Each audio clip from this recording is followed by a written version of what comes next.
Всем привет! И в этом видео я хочу вам показать свои новинки. Я заказала довольно много моделей, и мне хочется с вами поделиться своими обновочками. Просто показать коробки, что в них внутри и что там интересного. Так что поехали. И давайте начнем с самой свеженькой новинки. Это ISO 152. Это, наверное, самая свеженькая и знаковая модель. Она вышла к преддверии 9 мая. И как раз бокс-арт поддерживает эту тему. ISO стоит в поверженном Берлине и уже с отдыхающими солдатами. Очень красивый, интересный бокс-арт, выполненный Андреем Жирновым. И, кстати, если вам интересно такое творчество, то на сайте «Звезды» есть каталог с работами этого художника. И также на обратной стороне здесь сделана очень живенькая, потрепанная и прошедшая не 1 километр боевая установка. И мне очень понравилось, как автор тут изобразил ходовую часть. Она выглядит, ну, прям настоящей и действительно боевой подругой машины, благодаря этой ходовой части. Также «Звезда» стала делать такие интересные кружочки, показывающие самоходку с разных углов. Вот, например, задняя часть, передняя часть и как самоходка будет выглядеть с другого борта. Не только с борта, где есть лопата, а там, где есть кирка. Очень разнообразила коробку вот такой вот подход к оформлению. В наборе 472 детали. Это очень много для такой, казалось бы, простенькой модели. Здесь, по сути, квадратик, как на гусеницах, но при этом очень много деталей. Ну, посмотрим. Как раз эту модель я хочу приурочить, наверное, к 9 мая. Надеюсь, я успею ее собрать. Так, и что нас ждет внутри? Большое количество деталей, я их уже заранее вскрыла, но хочу показать вам. Мне очень нравится, что «Звезда» сделала вот такой одной большой единой деталью рубку самоходки, чтобы нам не пришлось с вами подбирать вот эти углы наклона и правильно стыковать деталь. Это очень грамотный и упрощающий шаг в изготовлении этой модели. Также мне очень нравится, что маска орудия имитирует, как правильно сказать, дефекты литьевой формы, имеет такие легкие шероховатости, характерные для настоящей самоходки. Вот ванна. Собственно, по нижней части мы можем понять, что эта модель будет, в принципе, довольно большой. И классической до 35-го масштаба помещается чуть больше ладошки. Но при этом она довольно широкая. Вот. Декали. Декали. Я думала, что в наборе будет декаль, которая будет изображать вот эту белую полосу, характерную для машины под номером 1153. Но ее придется рисовать вручную. И такой декали тут нет. И мне кажется, это даже будет выглядеть намного интереснее и живее, как у автора этой модели. То есть, ну, настоящая фронтовая боевая подруга. То есть в декале идет только номер. И также нам предлагается сделать из этого набора несколько вариантов машин. Сейчас по схеме окраски я вам покажу. То есть нам предлагается сделать машину в зимнем камуфляже. Хотя она мая 1945 года в Чехословакии. То есть у нее номер 322 и остатки зимнего камуфляжа, видимо, к маю они уже успели смыться под дождями и снегами. И также зеленый вариант и вариант вот как раз вот с этими белыми полосами и крестами времен штурма Берлина. Вот 2 варианта и еще. То есть 3 варианта мы можем собрать из этого набора. Так, далее у нас литник, на котором боковые части и орудие. Орудие тут состоит из 2 частей, но, зная последнее качество «Звезды», я не вижу в этом никаких проблем. Все должно состыковаться четко и ровно. Тут есть специальные прорези, которые помогут вам спозиционировать правильно эти 2 детали.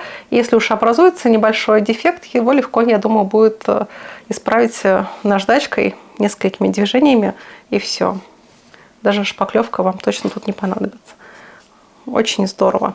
Я, конечно, не очень люблю зеленый пластик, Мне почему-то чисто визуально с ним довольно сложно работать, так как он темный, и детали мелкие, и темные с мелкими деталями, и светом. В общем, довольно сложно воспринимать этот пластик чисто вот визуально. Хотя он такой же мягкий и удобный, как серый, но серый почему-то вот комфортнее с ним работать. С другой стороны, этот набор вы можете и не красить, как делают многие музейные экспонаты. В наших больших и знаковых музеях, типа как на Поклонной горе, например, вы можете увидеть там в экспозиции неокрашенную модель. И меня это всегда коробит. Так что вот 2 ледника с ходовой частью. Здесь катки, которые состоят из 2 частей. Главные звездочки, лючки, крючочки. Их очень много поручней. И с ними надо быть поаккуратней при отделении от ледника. Потому что, как правило, такие тонкие детали могут сломаться пополам. Так что тут надо быть предельно аккуратным, в отличие, например, от тех же катков. И гусеницы тоже в зеленом пластике, хотя могли бы быть в черном. И интересно, что они сделаны тут полунаборными и изображают вот волнистые провисы гусениц. Вот самый идеальный вариант. Быстро, просто и красиво у вас получится модель. Не надо мучиться, например, как у того же трумпетера часто бывает, что один трак состоит из 3 частей, и тебе надо собрать сначала каждый трак, а потом собрать эти траки в одну единую линию. Мне кажется, это уже какой-то аутизм. Лучше вот так. Хотя есть и любители такой мелкой работы. Но это точно не я. Вот. И следующий ледник. Здесь даны тросы, такие яркие, какой-то момент. Такие решеточки МТО, сделаны они из пластика, но я хочу вам сказать, что качество проливки здесь очень похоже, даже лучше, наверное, чем если бы вы использовали фототравление. Вообще идеальная деталь. Главное при окраске не залить эти ячейки. Ну и инструкция, все по классике. Мне очень нравится этот набор, очень долгожданный, интересный и знаковый. Так что обязательно его построю. Ну и также никогда не подписывайтесь на мой Boosty, так как вас может шокировать контент, который я там выкладываю. Ладно, продолжаем. И также ко мне пришел еще вот такой вот аэрограф.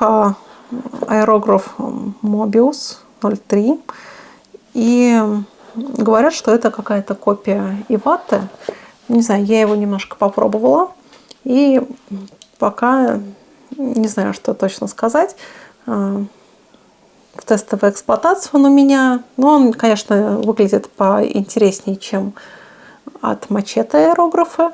И посмотрим, как он будет долго жить при моей ежедневной эксплуатации. Это, конечно, большой вопрос, потому что Machete живут у меня где-то 1,5-2 года за счет того, что я постоянно им пользуюсь, чуть ли не каждый день. И, соответственно, резиночки внутри, видимо, пересыхают от спирта, от растворителя.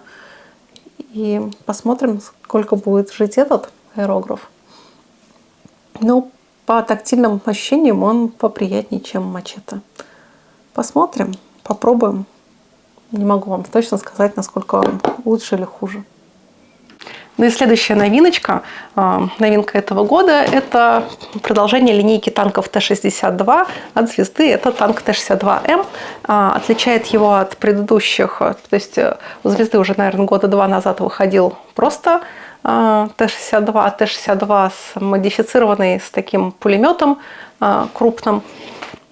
И вот сейчас вышла версия с такими усиленными защитами башни, которые в народе называются бровями Брежнева. И не просто так он изображен в Афганистане, так как именно такие версии как раз-таки использовались в период этого конфликта, афганского конфликта в СССР. Именно Т-62М. И, к сожалению, эта модель танка по-прежнему участвует в боевых действиях, но уже на территории Ближнего Причерноморья. Боксарт, как всегда, ярок и живописен. Тут даже виднеется вертолет. Очень интересно выглядит взрыв на заднем плане. И лица людей прописаны. Я помню, что одно время лица на боксартах почему-то не изображались. Не знаю, по какой причине. Почему-то не принято было изображать людей с лицами. Почему-то они либо отвернутые, либо на заднем плане. В общем, интересное такое наблюдение. Так, сейчас достану и покажу вам заодно обратную часть коробки. В наборе 432 детальки. Тоже очень много, хотя это всего лишь танк. Танк тут выполнен очень тоже интересно. Тоже он, видимо, участвовал в каких-то боевых действиях. У него очень много сколов по разной поверхности. И автору почему-то, мне кажется, удалось изобразить машину, которая постояла уже под открытым небом не одно десятилетие, потому что краска слишком уж ржавая в некоторых местах. Тут показаны несколько вариантов видов. То есть не только главный передний яркий вид танка, но также вот задний вид, как выполнены тут бочки, очень здорово. Также тут показана верхняя часть башни, тоже очень интересно. И передняя часть, даже видно днище танка. Так что у автора получилась очень интересная модель. Надеюсь, у меня получится не хуже. Давайте посмотрим, что внутри.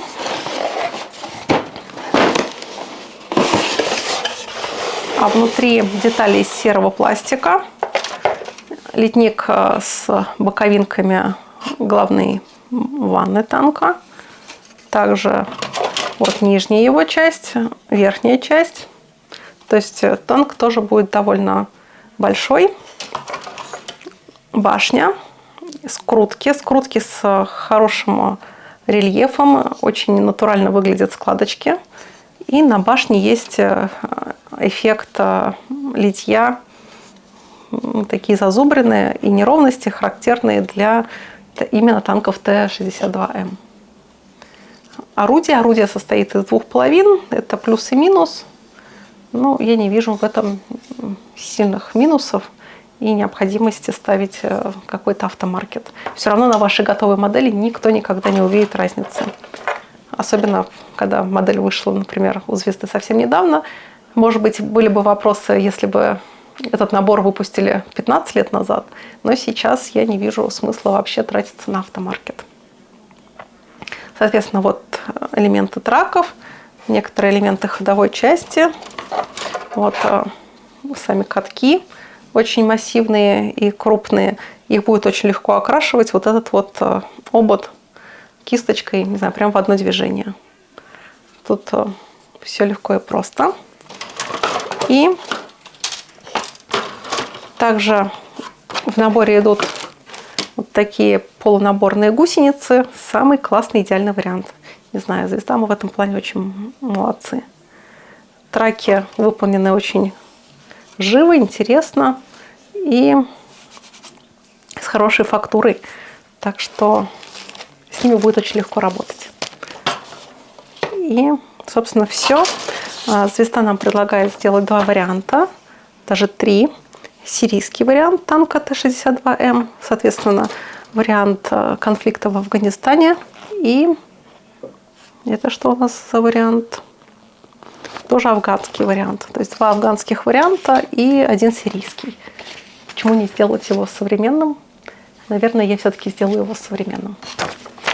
Характерным для современных боевых действий. И инструкция, как всегда, у «Звезды». В последнее время мне она очень нравится. Хотя у меня есть некоторые вопросы к вот этим дополнительным шагам, как часто они бывают избыточны. Очень давно я собирала вот такой вот звездовский танк Т-62, и я думаю, этот танк ничем не будет отличаться от этого. Вот. И как только «Звезда» выпустила свои танки Т-62, я, естественно же, я купила и собрала вот такой вот вариант. И мне очень интересно сейчас посмотреть на башни. И фактура башни у нового танка выглядит намного интереснее, чем это было 2 года назад. Также я собирала танк Т-62 тоже времен Афганистана, тоже с бровями Брежнева, вот этими деталями. И этот танк я делала на заказ, и тогда это был набор от Трумпетера. Он был довольно сложный, и результат работы мне тогда понравился. Это, наверное, я его делала в 1-й или 2-й год ведения канала. И тогда у меня уже появился первый мой заказ на этот танк. Мне он, в принципе, нравится. Чисто визуально. И Я думаю, он показывает свою боевую эффективность, и сейчас не зря его до сих пор используют. Есть в этом, видимо, какая-то необходимость. Ну а второй танк, который тоже выходил у «Звезды», это уже, получается, третья его итерация. У него был пулемет, и его мне попросили представители музея в Алексине города. Представители музея СВО в городе Алексин, они мне попросили прислать этот танк для своей коллекции.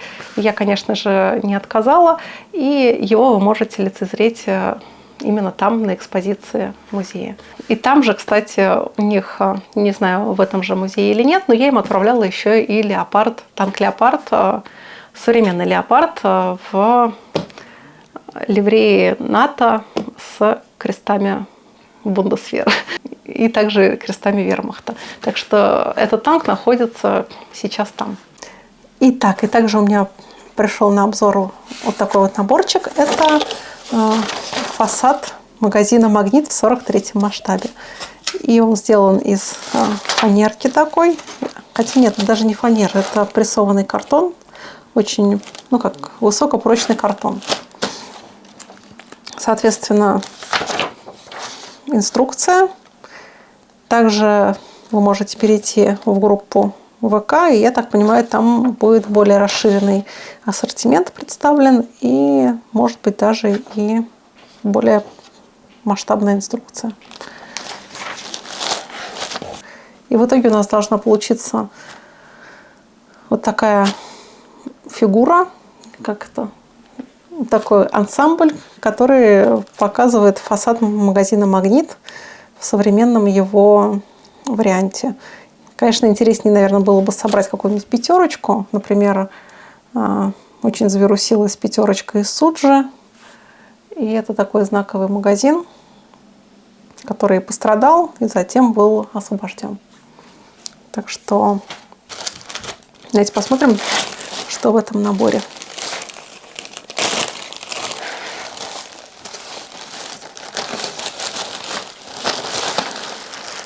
Так, вот такие планочки Нет, это не остекление, но рамы. Есть рамы. Есть какие-то вот такие панели облицовочные. Я так понимаю, что это сам каркас. Детали пронумерованы.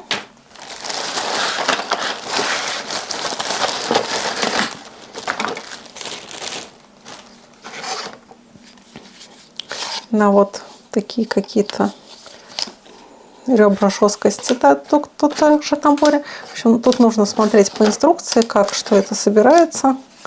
Главное, что тут все пронумеровано. Я так понимаю, мы просто будем наращивать одна за одной эту конструкцию. Вот так будет выглядеть надпись «Магнит» со соответствующим логотипом. Отдельно тут вот как раз остекление и отдельно буковки, которые будут изображать объем. И также в наборе идут какие-то шкурки. Но это не шкурки. Я так понимаю, имитация поверхности крыши в виде вот такого рубероида, видимо. Вот такие планочки. Так что очень интересный набор. Я думаю, он очень быстро склеится благодаря клею ПВА, которого в наборе нет. И также хочу сказать, что это 43-й масштаб. Так что благодаря этому масштабу вы можете собрать любую модель от ТВД и вместе поставить, я думаю, тот же ЗИЛок какой-нибудь имеет место быть рядом с магазином «Магнит». ЗИЛки до сих пор еще ездят по дорогам, как минимум, Подмосковья, но я думаю, по всей остальной России их точно можно встретить. И вполне себе он может дополнить такую диораму в 43-м масштабе. Ну, наверное, и самая долгожданная для меня новинка – это вот этот артиллерийский тягач. Мне очень нравится техника, которая сочетает в себе и гражданскую в большей степени, и военное назначение. И вот этот тягач, не знаю, он очень своим внешним видом меня привлекает. У него есть какая-то интересная, имеет свою мордочку, похож на какого-то песика очередного, и меня это очень привлекает в такой технике. Хотя это классические круглые фары, мы можем их увидеть и у буханки, у любого поезда времен СССР. И, не знаю, очень внешне привлекательная модель. И главное, что ее очень быстро собрать и покрасить. В наборе у нас идет инструкция. АВД уже вышли на тот уровень, что инструкции их довольно легко понять. И с ними легко работать. Соответственно, не знаю, я вообще люблю модели от АВД. Хоть меня немножко смущает их черный пластик, но сам процесс, что ты собираешь ее буквально за 2 часа, эту модель, самый привлекательный вариант для меня. Соответственно, в наборе у нас идут резиновые гусеницы. Ну, это не самый лучший вариант, но, с другой стороны, как правило, у АВД есть какие-то оси, и модель может быть подвижна, и резиновые гусеницы к этому очень даже приспособлены. Есть некоторая деформация, но я думаю, это легко исправляется, просто подержать их немножко в натянутом виде в тепленькой воде, и это все исправится. Да, даже вот так вот их достать, и они немножко полежат на ровной поверхности, и выпрямятся, и будут то, что надо. Не знаю, это вообще беда любых резиновых гусениц, от любого производителя. Они все время немножко деформированы. Собственно, вот такая ванна. И всего лишь 3 литника, из них один из которых занимает ходовую часть. И, собственно, сама кабина выполнена из металла. Это, не знаю, очень интересно, когда модель ваша имеет какой-то вес. То есть странно, что ты берешь танк, и он у тебя ничего не весит. А эта модель, ну, похожа на свой тяжеловесный прототип. То есть, я так понимаю, это будет вот так примерно, плюс-минус. А нет, вот так. И здесь вот как раз прорези для установки кабины. Вот примерно можно оценить эту модель. Представляете, если бы она была бы в 35-м масштабе, она бы у вас даже на руке не помещалась. А мне кажется, когда модель помещается у вас на руке, это идеальный вариант масштаба. И даже если она и чуть меньше, уже ее интереснее разглядывать. И также нам АВД предлагает 2 варианта окраски. Такой окраска МЧС. Интересно, в городе Тольятти. Интересно, как МЧС применяет эти машины, видимо, для эвакуации каких-нибудь застрявших в болоте грибников, или же просто для осмотра территорий, наверное, каких-то патрулирования. Ну, зачем-то нужна, ведь в Москве проходила выставка несколько лет назад, хотя и в этом году пытались ее организовать, но почему-то не организовали, техника коммунального хозяйства города Москвы. И там в рядах МЧС тоже были такие большие вездеходы.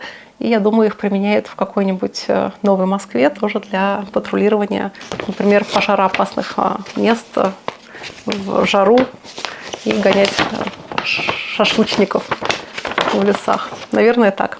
Ну вот и второй классический вариант окраски, просто зеленый. И почему-то нам предлагают приклеить здесь флаг ГДР. Наверное, эти машины имели место быть и за рубежом, так скажем. Собственно, прозрачные детали, остекление фары. Также резиновыми даны здесь нам тросы. И да, вот видите, оси подкатки, то есть они будут подвижными. Тут наверняка есть, да, соответствующее отверстие. Так что, в принципе, ходовую часть можно сделать подвижной. Но я, наверное, делать так не буду. Ну, не хочу усложнять себе жизнь. Так что очень довольна этим набором. И вот такой у меня получился небольшой обзор моих последних новиночек. Конечно, есть еще некоторые наборы, но об этом я вам покажу в следующем видео. Так что до новых встреч. Пока-пока. Спасибо, что вы смотрите на мой канал. Не забывайте подписываться на все мои социальные сети, в Telegram, в Макс. Telegram уж не знаю, получится у вас, не получится, но в Макс подписаться у вас точно получится. В ВК-видео. Также я есть на Дзене, есть вообще, где я только где меня только нет. И в ТикТоке я тоже периодически выкладываю какие-то небольшие шорты. Так что обязательно не теряйте меня, подписывайтесь на все возможные социальные сети, какие вам удобно. Обязательно увидимся с вами в следующем видео. До новых встреч. Пока-пока.